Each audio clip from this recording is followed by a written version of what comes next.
So this video has probably been one of my most requested of the past year, so I thought it was high time I did it.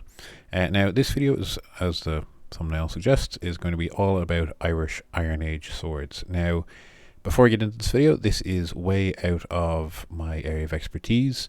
I am far more familiar with medieval and early modern period Irish swords. So when we start looking at Iron Age and earlier, just know that this is not my area of expertise, but I'll do the best job I can on this. So first off, a big thank you to Sam Hughes. He is the individual whose papers most of the information here is going to come from. I will have linked both of those papers in the description, so if you want to go read them in further detail, feel free to have at it. Now, before we get cracking on this, it's important for you to kind of understand that when we discuss Irish swords of this period, there's two main hurdles to overcome. One, a lot of Iron Age swords, obviously due to the nature of being iron, degrade, and two, not a lot of these swords have been well catalogued and photographed. So when it comes to actually getting imagery of these swords, it is very difficult from a researcher's perspective. So I'm quite limited on what I have here, and once again, big thank you to Sam Hughes for putting this information out there, but it is very lacking. So it is something obviously we'd like to see further in the future. Now, these first few swords I've shown you are not Irish swords. These are Roman and, I guess for want of a better term, European swords.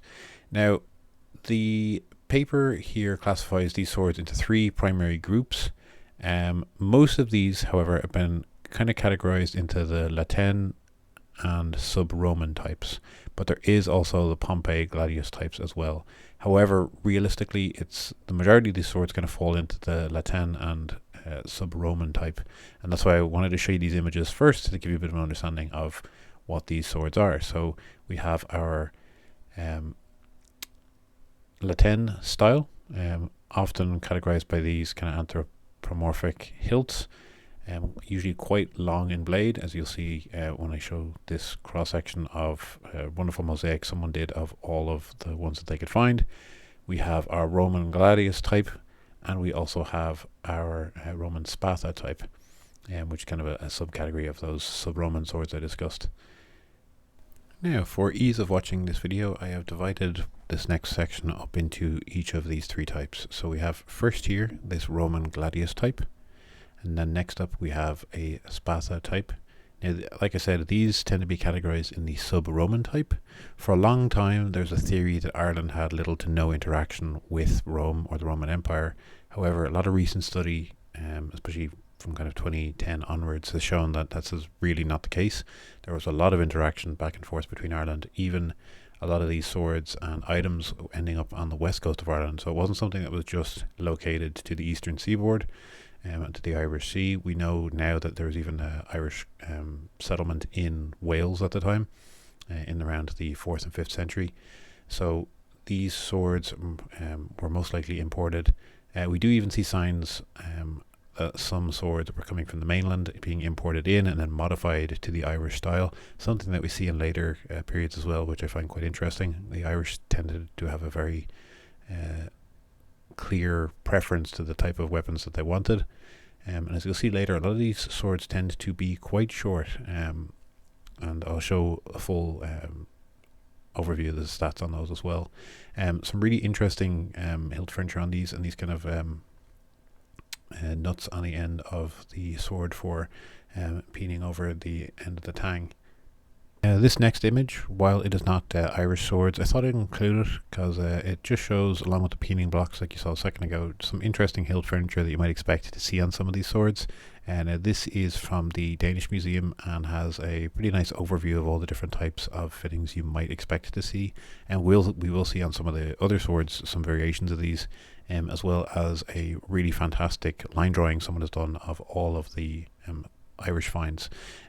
So we'll move on to the Latin swords next. So the next few swords we're going to look at here all fall into the Latin category, like I was talking about. So what I've done here is I've rotated the images so that you can get a close-up of these. Now this first sword has a deer antler pommel. Pretty fascinating sword and really distinctive crossguard shape on these. Really, really interesting swords. This one's found out in County Waterford, and here's the next one in this collection. Really, really interesting swords. These, like I said, fall into the Tene category. As you can see, very distinctive crossguard shapes on these, and often on the mainland a lot of these were categorized by the sort of hilt furniture and stuff that they had on them. This example was found in Cashel. As you can see, iron peening nut on the end of this, and quite interesting hilt furniture on that. Most of these mainland swords have become quite famous due to these anthropomorphic style handles. This is probably the most famous and distinctive stylistic element of these swords. Now this last sword I want to include because it's quite interesting. I'd seen some theories that this sword was possibly cut down to shape. Might have been a longer sword from the mainland and then cut down. Here's some details on the sword itself. This was found in Dangan in County Meath.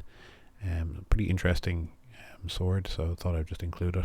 Obviously you can pause here and have a read of these details if they interest you. So like I said, I also wanted to include this drawing. This is basically all of the known hilts of Irish swords. I'm not too sure who did this image, but it is fantastic as it puts all of these Iron Age swords into one category, and you can look them on screen and actually have a look at all of these ones comparatively, as well as the details down below of where to find them. Really, really interesting image. So if you want to pause and have a look at that, feel free. So last up then, I just wanted to include this one because I'm a big fan of shields, and this is one I would love to test out at some point. Actually chatting to someone who had the same idea. This is the Clonoura shield. So Irish shields of the time, from what we gather, especially from this one, seem to be much smaller than the counterparts on the European mainland. This sword measures 57 centimeters by 35 centimeters, or for those who prefer imperial, 1 foot by 2 foot basically.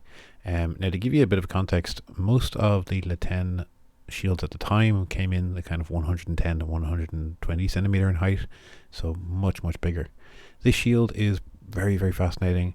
It's made from alder wood. It's covered in calfskin with leather strips shown to the side, or sewn onto the side I should say, with a straight oak grip handle, and it shows definite sign of being used. Really interesting shield, one I would love to make and test out at some point, because especially this one shows that it definitely did have signs of use. Now finally then, I wanted to leave up these few charts for those who are interested in the actual specs of these swords.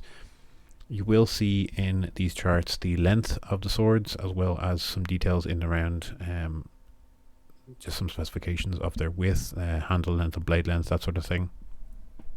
As you'll see with most of these, they are comparatively quite short. Like I said, these swords do indicate that they were much more used for infantry rather than cavalry. Now, one of the papers written by the author that I've been using for this video is all about some theories that he has, and obviously research he has done around Irish warfare and possible methods for how these swords were used. So if you want me to discuss that further in a future video, let me know. Finally then, I just wanted to finish up with this image. Now this shows finds all across the island of Ireland for Roman objects. Now this is quite important for numerous reasons, but the main one being it really goes to show how spread across the country these were. You can see these all the way in the forest western reaches of the country, so it does show that there was a wide influence in Ireland, both on material goods, as obviously you can see through some of these swords, but obviously through trade and various other impacts on the country. So I really hope you enjoyed this video, guys. If you want to see more videos like this, and if you want to see me have a crack at making that shield and testing it out, please do like and subscribe. If you want to donate to the channel, you can do that through my PayPal button or through Patreon. Anything you can give, hugely appreciated. And if you can't, just like and subscribe. We're getting close to that 5,000 or that 7,000 mark. So just thank you all so much for watching. Really appreciate it. Have a great week, and slán.